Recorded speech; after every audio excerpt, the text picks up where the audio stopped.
Hello friends, आवाम welcome to all of you in my YouTube channel Akhilesh education centre. This is Akhilesh Kumar. आप सभी का स्वागत है आपके अपने परिवार Akhilesh education centre YouTube channel पर। दोस्तों, लास्ट क्लास में हम लोगों ने पृष्ठ तनाव के बारे में बहुत कुछ जानकारी प्राप्त की थी। पृष्ठ तनाव पर अपनी 2 क्लासें हो चुकी हैं। आज तीसरी क्लास है जिसमें हम लोग किसी भी द्रव की बूंद के भीतर दाब आधिक्य की गणना करेंगे। आज का जो अपना टॉपिक है वो है द्रव की बूंद के भीतर। टॉपिक है अपना द्रव की बूंद के भीतर दाब आधिक्य। इंपॉर्टेंट सेशन है, आप लोग शुरू से लेकर अंत तक जुड़े रहिएगा। सेशन को एक बार सभी तक शेयर कर दीजिए और सभी को बुला लीजिए। धमाकेदार तरीके से हम लोग शुरुआत करने वाले हैं और आज इस चैप्टर को एंड करेंगे। कल इसका न्यूमेरिकल चलेगा, तो जितने भी लोग पढ़ने वाले हैं सबको बुला लीजिए, फिर हम लोग शुरुआत करते हैं सेशन की और शुरू किया जाए। एक बार कमेंट करके बताइए कितने लोग सेशन में जुड़े हुए हैं। उपस्थिति दर्ज कराइए जल्दी से। सभी लोग अपना नाम कमेंट बॉक्स में कमेंट करके बताइए कितने लोग जुड़ चुके हैं सेशन में। और आप लोग सेशन को लाइक कर दीजिए, अगर चैनल पर नए हैं सब्सक्राइब जरूर कर लीजिएगा। करते हैं शुरुआत अपने सेशन की बिना किसी देरी के। देखिए, द्रव की बूंद के भीतर दाब आधिक्य, द्रव की बूंद के भीतर दाब आधिक्य की गणना करनी है। तो हम लोग दाब आधिक्य की गणना करने के लिए कुछ चीजें मान लेते हैं कि मान लेंगे एक बूंद है जिसका पृष्ठ तनाव T है। एक बूंद है जिसका पृष्ठ तनाव T है, बूंद की त्रिज्या R है, बूंद की त्रिज्या R है। तथा साथ ही साथ एक चीज और मान लेंगे कि जो बूंद है उसके बाहर का जो पृष्ठ है उस पर दाब P लग रहा है। चलिए मानते हैं। ऐसे देखिए, चित्र बनाएंगे कुछ इस प्रकार से। बना है, गजब का बना है। मान लेंगे कि ये कोई बूंद है जिसकी त्रिज्या कैपिटल R मान लेते हैं, और अगर इसकी त्रिज्या कैपिटल R है और इस बूंद का पृष्ठ तनाव T है, तो इस पर एक चीज और मान लीजिएगा कि ये जो बूंद है बाहर एक और मान लीजिए इस पर जो दाब लग रहा है बूंद पर P दाब लग रहा है। अंदर से भी एक दाब लगेगा और बाहर से भी एक दाब लगेगा। ये वाला गोला खराब हो गया, ओवर कॉन्फिडेंस में आ गए ना, इसलिए। चलिए मान लीजिए बूंद की त्रिज्या R है, यहाँ पर एक दाब लग रहा है बाहर से जो कैपिटल P है, और ये वाली जो त्रिज्या है इसको हम कैपिटल R डेल्टा R मान लेते हैं। अंदर का जो दाब होता है वो बाहर की दाब से अधिक होता है, इसलिए दाब आधिक्य इसको बोलते हैं P प्लस डेल्टा P। बूंद के भीतर से ऊपर की ओर लगाया जाने वाला दाब P प्लस डेल्टा P हो जाएगा। और साथ ही साथ अब हम इसके बारे में कुछ लिखना चाहते हैं, लिखा जाए। बूंद और छोटी बनाते हैं। चलिए पहले इसके बारे में लिख लेते हैं। तो चलिए मानते हैं, माना किसी बूंद का पृष्ठ तनाव T, साथ में लिखते चलिए बूंद का पृष्ठ तनाव कैपिटल T, त्रिज्या, किसकी त्रिज्या? तो बूंद के लिए पढ़ रहे हैं तो बूंद की ही त्रिज्या होगी, तो त्रिज्या कैपिटल R, तथा बूंद के बाहर का दाब, बूंद के बाहर का दाब कितना है? तो कैपिटल P है। क्योंकि जो अंदर का दाब होता है या अवतल पृष्ठ का दाब होता है वो उत्तल पृष्ठ के दाब से अधिक होता है। ये आपको बताना पड़ेगा कि अवतल पृष्ठ का दाब उत्तल पृष्ठ के दाब से अधिक होता है। अवतल पृष्ठ का दाब उत्तल पृष्ठ से अधिक होता है, उत्तल पृष्ठ से अधिक होता है। इसलिए क्या करेंगे, जो दाब आधिक्य होगा, दाब आधिक्य वो अवतल पृष्ठ के द्वारा जो दाब लगेगा वो उत्तल पृष्ठ के दाब से अधिक होगा। तो हम मान लेते हैं, माना बूंद के अंदर का जो दाब होगा वो कितना हो जाएगा? माना बूंद के अंदर का दाब, बूंद के अंदर का दाब P प्लस स्मॉल p है। और यही आपका दाब आधिक्य। देखिए बूंद के अंदर का जो दाब है वो बाहर के दाब से अधिक होगा, तो P plus capital P plus small p हो गया। और बता दीजिएगा यह दाब, यह अधिक दाब बूंद की दीवारों पर दाब लगाता है, यह अधिक दाब है, यह अधिक दाब, यह अधिक दाब बूंद की दीवारों पर, बूंद की दीवारों पर दाब लगाता है, लगाता है, जिसके कारण, जिसके कारण बूंद की त्रिज्या में, बूंद की त्रिज्या में डेल्टा कैपिटल आर की वृद्धि हो जाती है, डेल्टा कैपिटल आर की वृद्धि हो जाती है। ये क्लियर हुआ? अब चित्र बना दिया जाए। यहां पर बनाते हैं। मान लीजिए ये हो गई एक बूंद जिसकी त्रिज्या थी कैपिटल आर, और यहां पर जो क्षेत्रफल लिया गया था वो थोड़ा सा हम लोग गाढ़ा कर लेते हैं, इसको भी नाम दे देते हैं, इसकी जरूरत पड़ने वाली है। ये जो आपका गाढ़ा गाढ़ा दिख रहा है ये है आपका A1 कह दें या A2 कह दें। अब हमने क्या किया कि जो दाब आधिक्य ने इस बूंद के क्षेत्रफल पर दाब लगाया है, दाब आधिक्य ने क्या किया है, इस बूंद के क्षेत्रफल पर जो दाब लगाया है, तो इसके कारण इसकी त्रिज्या में डेल्टा आर की वृद्धि हो जाने के बाद जो बूंद की त्रिज्या हो जाती है वो हो जाएगी आर प्लस डेल्टा आर, और क्षेत्रफल दे देते हैं A2। यहां से आपको अभी अभी बताया गया कि जो दाब लग रहा है वो है P।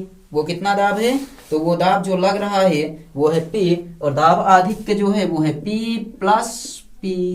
Clear? P plus P। आगे बढ़ा जाए, कमेंट करके बताइए। तो हम लोग निकाल लेते हैं दाब आधिक्य के द्वारा किया गया कार्य। लिखिए, दाब आधिक्य के द्वारा, दाब आधिक्य के द्वारा किया गया कार्य। तो कार्य बराबर, कार्य W बराबर कल आपको पढ़ाया गया था, पृष्ठ तनाव गुणे क्षेत्रफल होता है कल की क्लास में। तो लिख सकते हैं किया गया कार्य W बराबर T इंटू डेल्टा A, और डेल्टा A को दुनिया जानती है कि हम लोग लिखते हैं A2 minus A1, A2 minus A1। आप लोगों को भी पता होगा कि हम लोग लिखते हैं A2 माइनस A1। तो जो क्षेत्रफल है वो होता है पाई आर स्क्वायर, पता है। तो W बराबर आप लिख सकते हैं T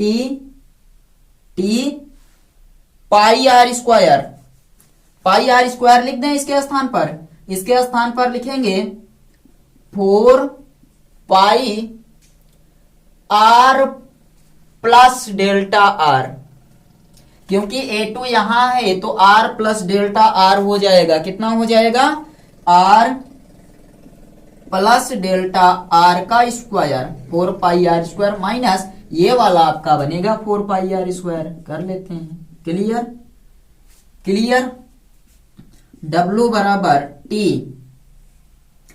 4 pi A plus B का होल स्क्वायर लगाएंगे, R square plus delta R square plus 2R delta R minus 4 pi R square. कुछ कॉमन ले लिया जाए, दोनों तरफ से 4 पाई मिल जाएगा क्या लगता है? दोनों तरफ से 4 पाई मिल जाएगा। अच्छा हमें ये बताइए, इतना चीज आपको समझ में आ गया या नहीं? तो 4 पाई यहीं से निकाल लेते हैं, इसको लेकर चलने का कोई फायदा ही नहीं है। निकाल लें 4 पाई टी, और आपके पास हो गया ये R square plus delta R square plus 2R delta R minus R square. W बराबर कितना यहां बचा है?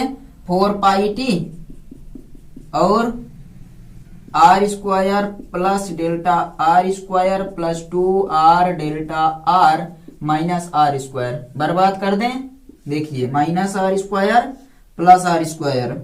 W बराबर 4 पाई टी, बचा कितना? Delta R square plus 2R delta R. ये क्लियर है या नहीं? जल्दी बताइए। अब डेल्टा आर को नगण्य मानकर छोड़ दें, जो त्रिज्या है ये बहुत छोटी वृद्धि हुई होगी त्रिज्या में, ज्यादा से ज्यादा कितना, 1-2 पॉइंट की वृद्धि पहले की तुलना में। तो हम लोग यही करते हैं, अब यही करते हैं। कुछ और बचा है का? Delta R square plus 2r delta are, सही है। डेल्टा आर स्क्वायर को नगण्य मानकर छोड़ देते हैं क्योंकि ये इसकी तुलना में बहुत कम है। नीचे दिख रहा है? चलिए अभी तक तो ठीक ठाक दिख रहा है। यहां से देखिए, डेल्टा आर स्क्वायर को नगण्य मानकर छोड़ देते हैं।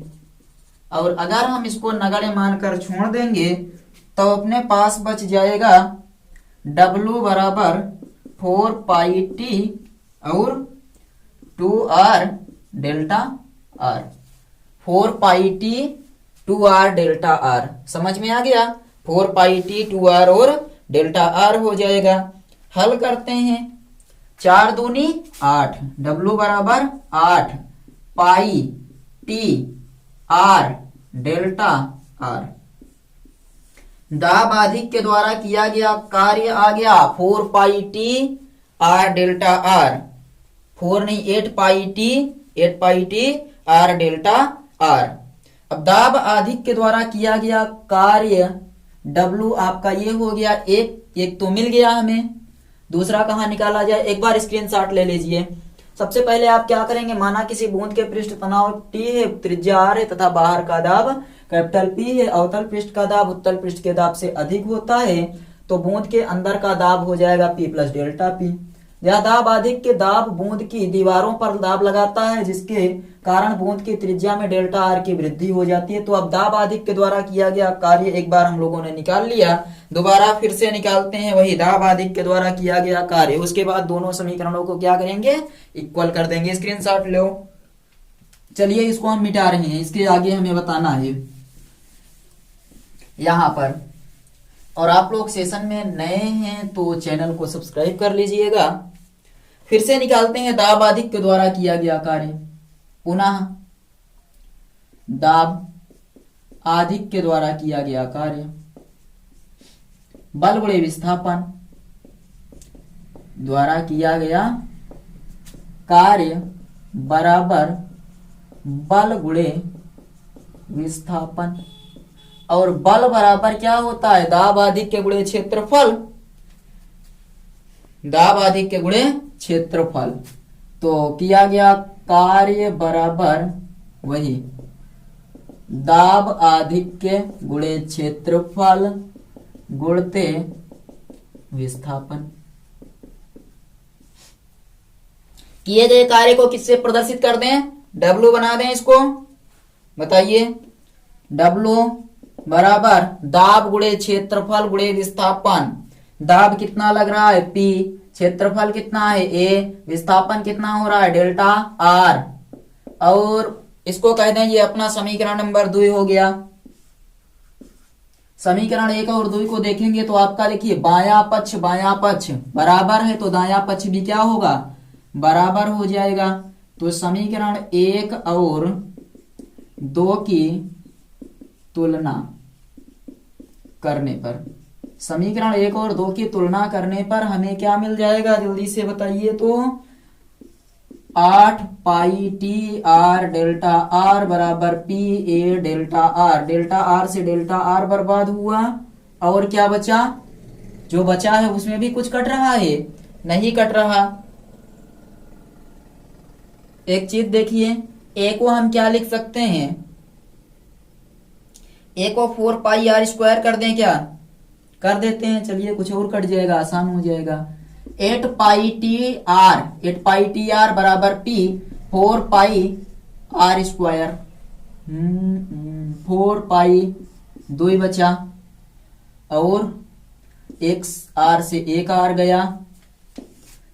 T बराबर या 2T बराबर पी आर, और चाहिएगा दाब, तो P बराबर 2T बाई आर।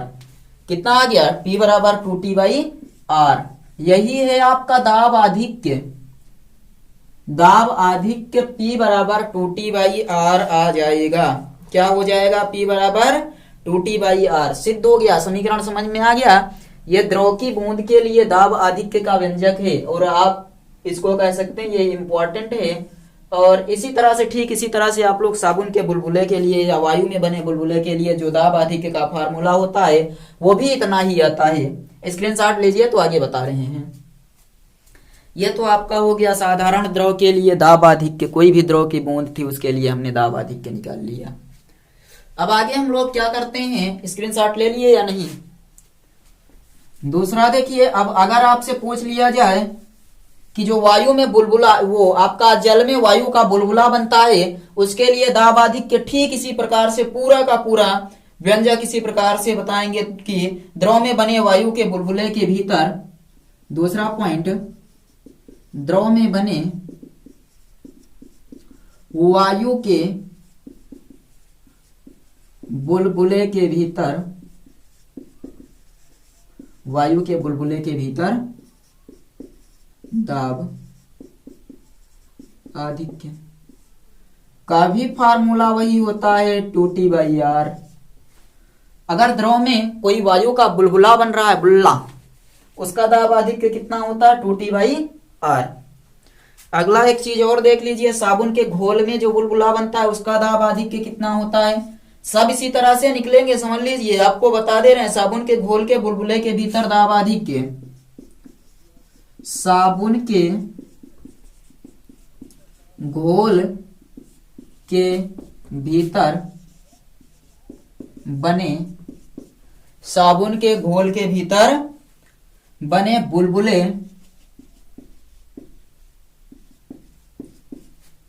साबुन के घोल के बुलबुले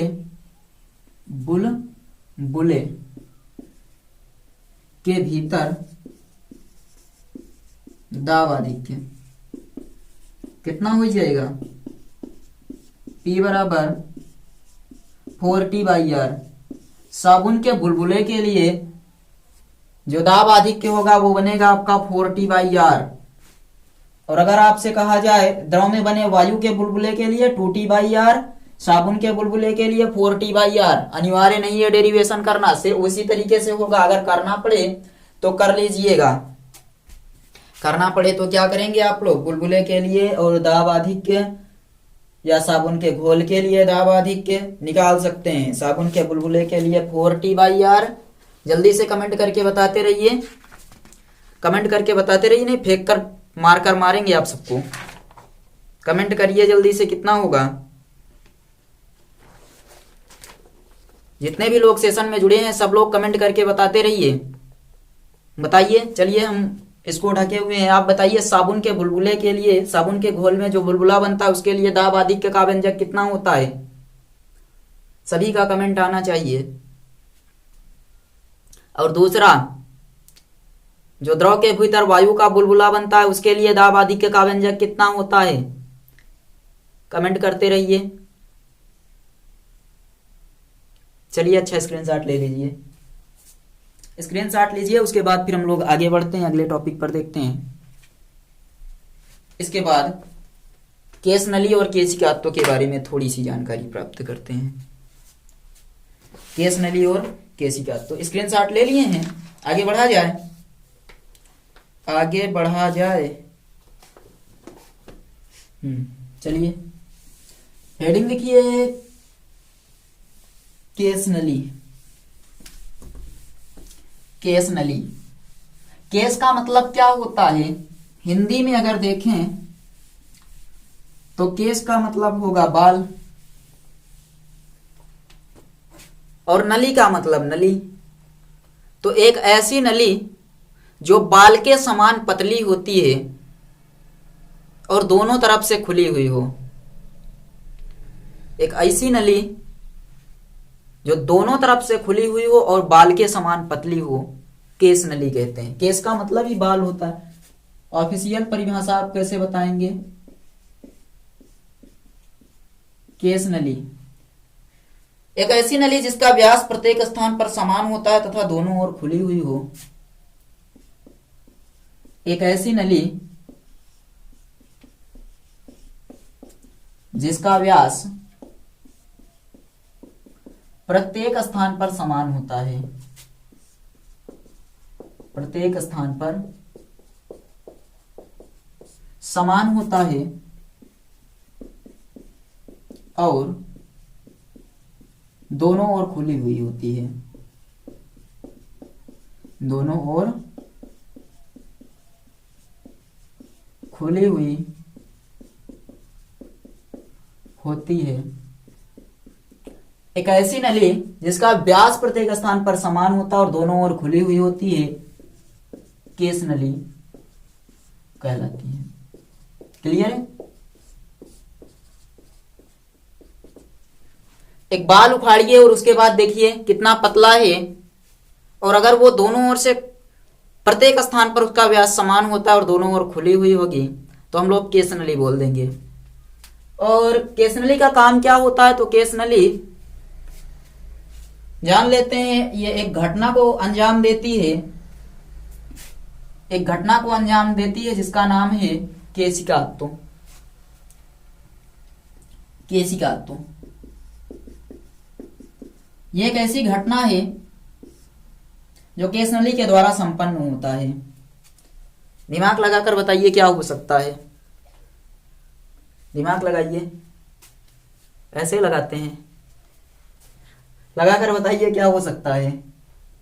केशिकात्व जानते हैं क्या होगा, केस नली में द्रव के ऊपर चढ़ने और नीचे उतरने की घटना को केशिकात्व कहते हैं। केस नली में द्रव के ऊपर चढ़ने और नीचे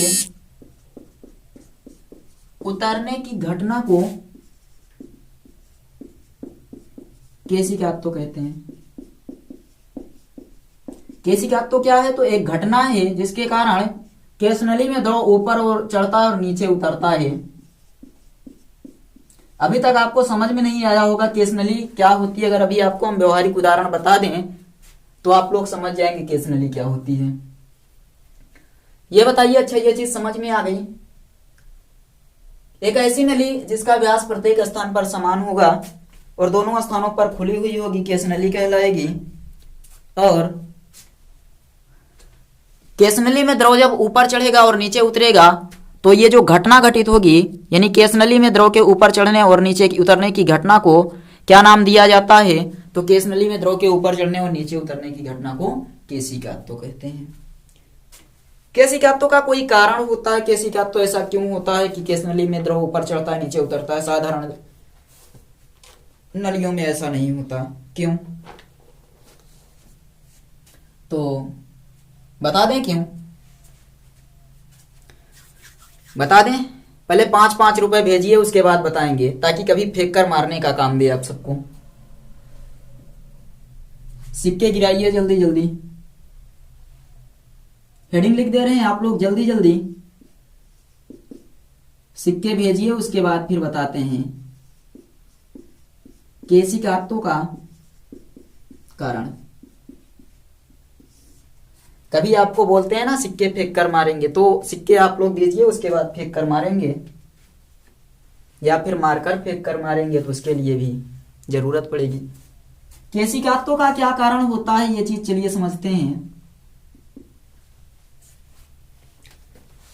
देखिए, केशिकात्व का जो सबसे प्रमुख कारण है, अगर आपको एक लाइन में बताना हो तो आप बता दें केशिकात्व का प्रमुख कारण पृष्ठ तनाव होता है। केशिकात्व का प्रमुख कारण पृष्ठ तनाव होता है, और किस फार्मूले पर यह चीज निर्भर कर रही है ये हम आपको सिखाने चल रहे हैं। चलिए लिख लीजिए एक लाइन कि केशिकात्व का प्रमुख कारण, केशिकात्व का प्रमुख कारण पृष्ठ तनाव है,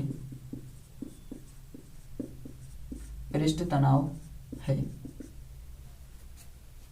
चलिए पता तो चल गया केशिकात्व का प्रमुख कारण पृष्ठ तनाव है। अब मान लेते हैं, माना कि केस नली, एक हम लोग मानते हैं कि माना केस नली की त्रिज्या r है तथा नवचंद्राकार की त्रिज्या कैपिटल R है। कुछ इस प्रकार से मान लीजिए ये एक पात्र है जिसमें द्रव भरा हुआ है, ये पानी है, भर लेते हैं, आप लोग भी ऐसे चित्र बनाकर पानी भर लीजिए। पढ़ते तो है नहीं, इसी में नाक डुबो दीजिए।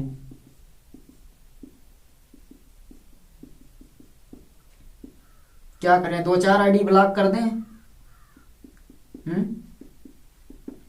क्लास में जब तक 2-4 आईडी ब्लॉक ना कर दें तब तक मजा नहीं आता है ना। आप लोग चाहते रहते हैं कि 1-2 आईडी ब्लॉक हो। पानी भरिए, उसी में नाक डुबो लीजिए।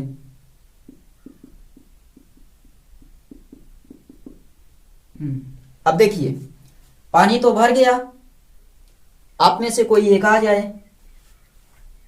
यहां पर हम लोग बना लेते हैं कुछ ये आकार और इनको हटा देते हैं। ये यहां पर कोई पानी नहीं रहेगा। कुछ इस प्रकार से बनिए। यहां एक पॉइंट ले लेते हैं और ये नवचंद्राकार आपका चंद्र के आकार का बना हुआ, इसलिए हमने इसको क्या बोल दिया कि ये अपना है नवचंद्राकार। नवचंद्राकार। और ये संपर्क कोण यहां पर कुछ इस कदर से बनेगा। इनको कह देंगे ये अपना थीटा वाले भाई साहब हैं। और ये जो पॉइंट ओ दिया गया है आपको, पॉइंट 0 दिया गया है, यहां से एक लाइन ऐसे बना दीजिए इस पर, और एक लाइन क्या करिए यहां पर मिला दीजिए, यहां पर। समझ में आया? और अगर ये थीटा है तो इनको भी कह दीजिए आप भी थीटा हो जाइए। आप भी क्या हो जाइए? थीटा। अभी आपको बताया गया कि इनकी त्रिज्या कैपिटल आर है और नवचंद्राकार की त्रिज्या कितनी है? स्मॉल आर है। तो इनकी त्रिज्या स्मॉल आर हो गई। क्लियर? क्लियर? आगे बढ़े। अगर इस चित्र को हम बाहर बनाएं तो कोई समस्या? इसी चित्र को समझने के लिए बाहर बनाते हैं। चलिए, ये चित्र बन गया। ये अपने हैं थीटा भाई साहब, ये स्मॉल आर है, ये अपना हो जाएगा फिर कैपिटल आर। वही चित्र यहां बना है, theta capital R small R. या कुछ इस प्रकार से चित्र बनाकर थोड़ा सा संशोधन कर लें। मान लीजिए हम इस प्रकार से करते हैं, ये यहां पर ऐसे, तो ये तो आर हो गया, ये कैपिटल आर हो गया और ये थीटा बन गया। समझ में आया? थीटा यही बनेगा। थीटा बन गया।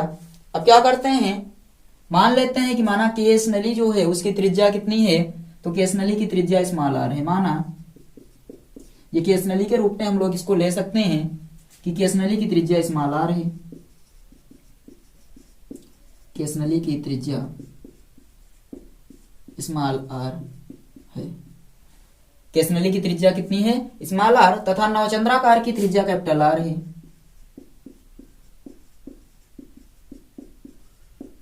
नवचंद्राकार की त्रिज्या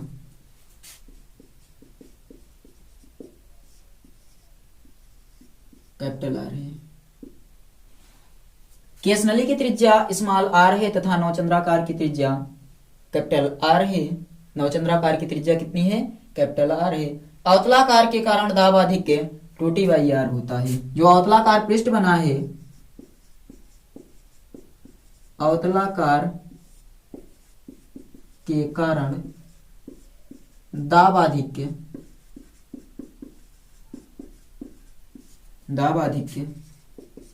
2t/r है।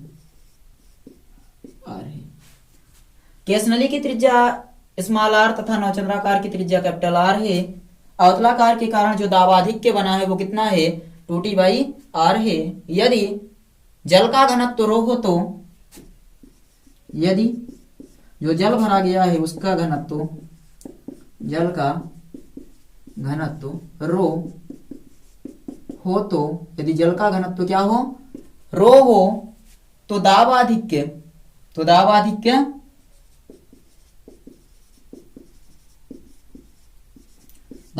बराबर 2t/r और दाब P होता है P बराबर रोजी एच बराबर 2t/r। समझ में आया इतना? 2t/r। समीकरण नंबर 1 इनको कह देते हैं। अब हम लोग यहां से इस पर आ जाते हैं, यहां से cos थीटा निकाल लेते हैं। चित्र से cos थीटा बराबर क्या बनेगा बताइए? चित्र से cos थीटा बराबर आधार बटे कर्ण होता है। आधार उनके लिए कौन सा कोण है? आधार हमें लगता है ये आर है, स्मॉल आर, और कर्ण क्या है? Capital R. आपको भी यही लग रहा है? वही है ही, स्मॉल आर बटे कैपिटल आर। नीचे दिख रहा है या नहीं? अच्छे से दिख रहा है। cos थीटा बराबर कितना आ गया? स्मॉल आर बटे कैपिटल आर हो गया। स्मॉल आर बटे क्या हो गया? Capital R. और अगर हम यहाँ से आर बराबर निकालना चाहें तो आर बराबर कैपिटल आर बराबर स्मॉल आर बटे cos थीटा। कैपिटल आर बराबर स्मॉल आर बटे cos थीटा। समीकरण एक में इसी कैपिटल आर को उठाकर पटक देते हैं। समीकरण नंबर एक से रो जी एच बराबर 2t बाई आर के स्थान पर R cos theta, R cos theta. कोई समस्या, कोई परेशानी नहीं होनी चाहिए। रो जी एच बराबर 2t cos theta by small R, 2t cos theta by small R, 2t cos theta by small R. अगर आपसे कह दिया जाए या अकेले बताओ कितनी ऊंचाई तक द्रव चढ़ेगा या कितनी गहराई तक द्रव जाएगा, तो बता दीजिएगा 2t cos theta by R रोजी या रोजी आर, कुछ भी कह दीजिए, रोजी आर। ये या ऊंचाई तक द्रव चढ़ेगा। आपका व्यंजक आ गया केशिकात्व का कारण, और केशिकात्व के कारण जो ऊंचाई तक, जितनी ऊंचाई तक द्रव जाएगा वो आपको ये दिया गया। समझ में आया या नहीं बताइए? इस सूत्र से हमें यह स्पष्ट होता है कि आर, अच्छा चलिए इतना समझ में आ गया। कुछ नहीं करना यहां पर, बस दाब अधिक के निकाले। दाब बराबर होता है रोजी एच, और उसके बाद चित्र में पहुंच गए। cos थीटा से हम लोगों ने कैपिटल आर निकाल कर इसी सूत्र में पटक दिया। उसके बाद फिर हमने निकाल लिया कि h बराबर 2t cos theta by R, रोजी एच। अगर ये सूत्र हम लोग ले लें, सीरियस में ले लें इस फार्मूले को, तो आपको ये दिखाई दे रहा होगा कि h जो है वो इनवर्सली प्रोपोर्शनल है r के। यही दिख रहा है ना, h इनवर्सली प्रोपोर्शनल 1/r। इससे क्या पता चलता है? r का मान जितना ज्यादा कम होगा, जितना ज्यादा कम होगा h का मान उतना अधिक मिलेगा। कुछ नहीं समझ में आया? r का मतलब होता है त्रिज्या, और किसकी त्रिज्या? तो r जो हम माने हैं वो है, देखिए, केस नली की त्रिज्या। तो केस नली की त्रिज्या जितना कम होगी, द्रव केस नली में उतना ऊपर तक चढ़ेगा। यानी जितनी पतली नली लेंगे द्रव उतना अधिक ऊपर तक जाएगा। इस सूत्र से हमें यही दिख रहा है ना, कि इस सूत्र से हमें यह स्पष्ट होता है कि नली की त्रिज्या जितनी कम होगी द्रव उतना अधिक ऊंचाई तक चढ़ेगा। समझ में आ गया? बस अब इसके बाद कुछ नहीं पढ़ना, नोट कर लीजिए। यहां याद रखिएगा, लास्ट में लिख दीजिएगा कि सूत्र को हमने सीरियस में लिया तो हमने देखा कि जो आर था वो ऊंचाई के व्युत्क्रमानुपाती था, इसलिए हमने कह दिया कि जितनी पतली केस नली रखेंगे, जितनी पतली केस नली रखेंगे उतने ऊपर तक द्रव जाएगा। नोट करिए, नोट करिए। समझ में आया? समझ में आ गया? आगे बढ़ा जाए? स्क्रीनशॉट ले लिए होंगे, अब बार बार कहने की तो जरूरत है नहीं। रफ में तो नोट करेंगे नहीं, तो स्क्रीनशॉट ही लीजिए। स्क्रीनशॉट लेकर भर लीजिए फोन की मेमोरी। कभी पलट कर मत देखिए कि हमने स्क्रीनशॉट लिया है, हम भी ऐसे करते। भर लीजिए मेमोरी, उसके बाद फिर स्क्रीनशॉट को दोबारा देखने का मौका ही नहीं मिलेगा। चलिए आगे बढ़ते हैं।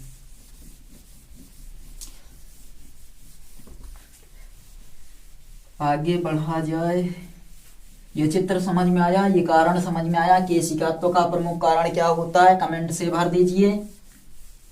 चैट, लाइव चैट को आप लोग केशिकात्व के कारण को बताकर फुल कर दीजिए कि केशिकात्व का प्रमुख कारण क्या होता है। केशिकात्व का प्रमुख कारण क्या होता है, कमेंट से भर दीजिए। तभी आपको पढ़ाएंगे केशिकात्व के व्यवहारिक उदाहरण। केशिकात्व के व्यावहारिक, गलत कर दिए, व्यवहारिक उदाहरण। केशिकात्व के व्यवहारिक उदाहरण यानी कि जो हम लोग दैनिक जीवन में लगभग देख लेते हैं उसी को कहते हैं व्यवहारिक। व्यवहार में जो हमें देखने को मिल जाए। अच्छा, आप लोग बताइए केशिकात्व का क्या कारण हो सकता है, क्या क्या कारण हो सकता है? केशिकात्व के क्या क्या कारण या केशिकात्व के व्यवहारिक उदाहरण में अगर आपको लिखवाने की बजाय बोल दें तो ज्यादा बेटर रहेगा आई थिंक। फिर भी आप लोग लिखेंगे नहीं, चलिए हम लिखवा देते हैं। आप लोगों ने ये देखा है कि अगर बारिश हुई, छोड़िए बारिश को, कोई सूती तौलिया है, उसको हम लोग जल से भरी बाल्टी में अगर तौलिया का एक सिरा डुबो दें तो कुछ समय के बाद तौलिया पूरी तरह से भीग जाती है। देखे हैं क्यों? क्योंकि उस तौलिए में असंख्य छोटी छोटी केस नलियां बनी होती हैं, और 2-4 बार कह लीजिए छोटी छोटी केस नलियां बनी होती हैं।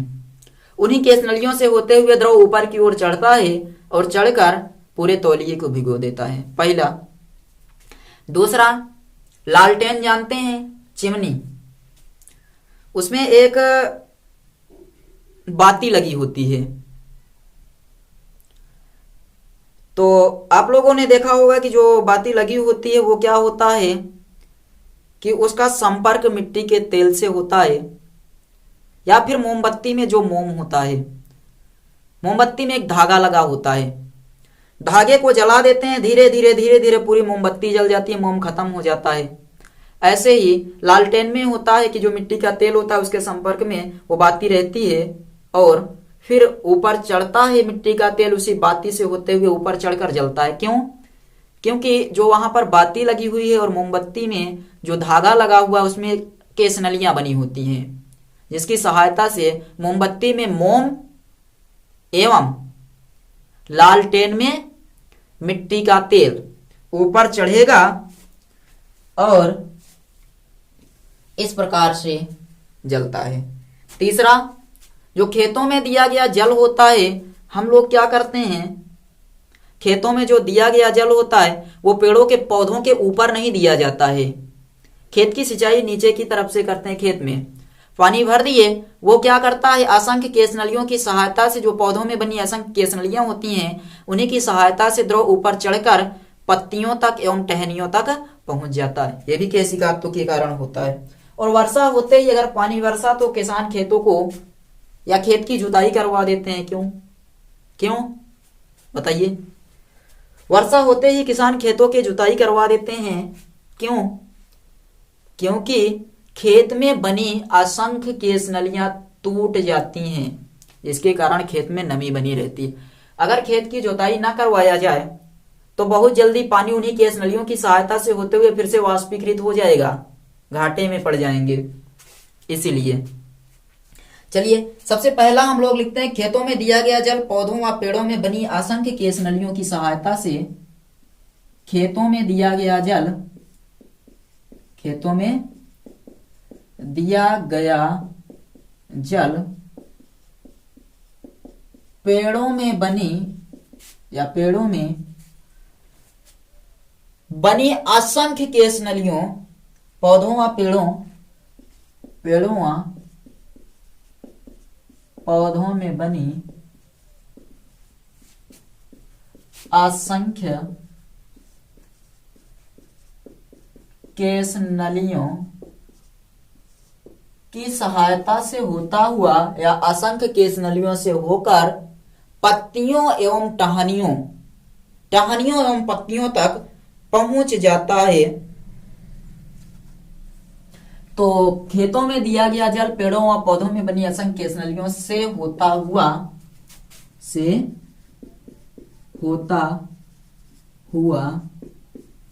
पत्तों व टहनियों तक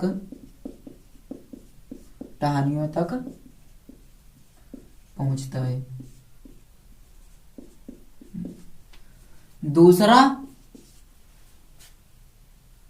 दूसरा आपको क्या बताए थे कि लालटेन में मिट्टी का तेल, लालटेन में मिट्टी का तेल व मोमबत्ती में मोम, मोमबत्ती में मोम केस नलियों की सहायता से ऊपर चढ़कर जलता है। धागे में बनी,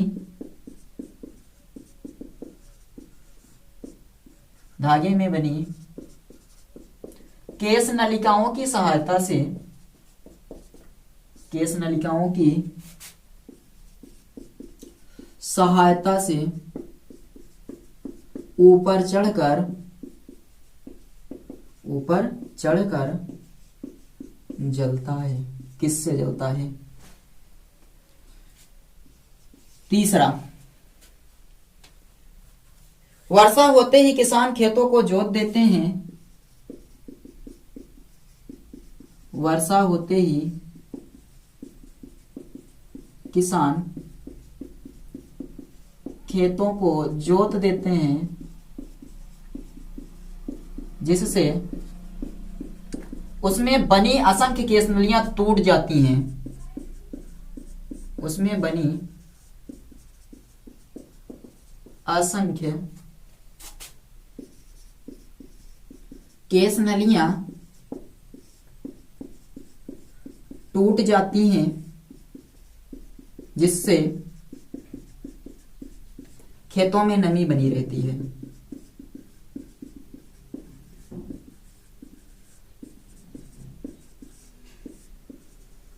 खेतों में नमी बनी रहती है। वर्षा होते ही किसान खेतों को जोत देते हैं, जिससे उसमें बनी असंख्य केसनलियां टूट जाती हैं और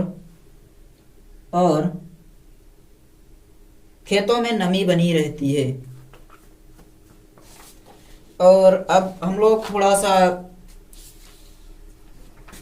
एक चीज और आपको बताया गया कि अगर हम लोग क्या करेंगे, एक जल से भरी बाल्टी में तौलिया को डुबो देंगे तो कुछ आधी तौलिया डुबोएंगे एक सिरे को, तो कुछ समय के बाद पूरी तरह से तौलिया क्या होती है, भीग जाती है।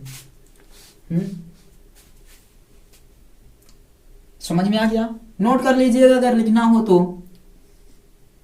अगला, पृष्ठ तनाव को प्रभावित करने वाले कारक। पृष्ठ तनाव को प्रभावित करने वाले कारक। ऐसे कौन कौन से कारक हैं जिनके कारण पृष्ठ तनाव या तो घट जाता है या तो बढ़ जाता है? पृष्ठ तनाव को प्रभावित करने वाले कारक। पृष्ठ तनाव को प्रभावित करने वाले कारक। ऐसे कौन कौन से कारक हैं या कारण हैं या फिर ऐसे कौन कौन से प्रभाव हैं जिसके कारण पृष्ठ तनाव क्या होता है, घट जाता है या बढ़ जाता है? नंबर 1, संदूषण का प्रभाव। एक, संदूषण का प्रभाव। संदूषण का मतलब समझते हैं क्या होता है? अशुद्धियां, अशुद्धियां। तो अगर हम लोग क्या करें, जल की सतह पर अगर कोई धूल, मिट्टी या चिकनाई वाले पदार्थ मिला दें तो इससे जल का पृष्ठ तनाव घट जाता है। यानी आप ये कह सकते हैं कि अशुद्धियां मिलाने पर पृष्ठ तनाव क्या होता है, घटता है। अशुद्धियां मिलाने पर क्या होता है, पृष्ठ तनाव घटता है। धूल, मिट्टी या कोई भी चिकनाई वाला पदार्थ अगर हम मिला दें तो पृष्ठ तनाव घट जाता है। अशुद्धियां मिलाने पर पृष्ठ तनाव घटता है। संदूषण का मतलब होता है अशुद्धि। तो अशुद्धियां मिलाने पर पृष्ठ तनाव घटता है। अशुद्धियां मिलाने पर पृष्ठ तनाव क्या होता है, घटता है। दूसरा, ताप का प्रभाव। ताप का प्रभाव। ताप अगर बढ़ाया जाए या ताप अगर घटाया जाए तो क्या होगा बताइए।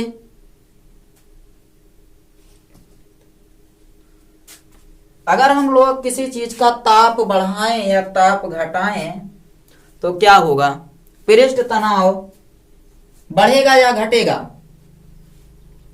तो आप बताएंगे कि जब हम लोग ताप बढ़ाते हैं तो पृष्ठ तनाव घटता है।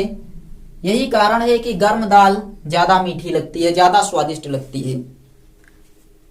ताप बढ़ाने पर पृष्ठ तनाव घटता है, ताप बढ़ाने पर पृष्ठ तनाव घटता है, जिसके कारण गर्म सूप स्वादिष्ट लगता है।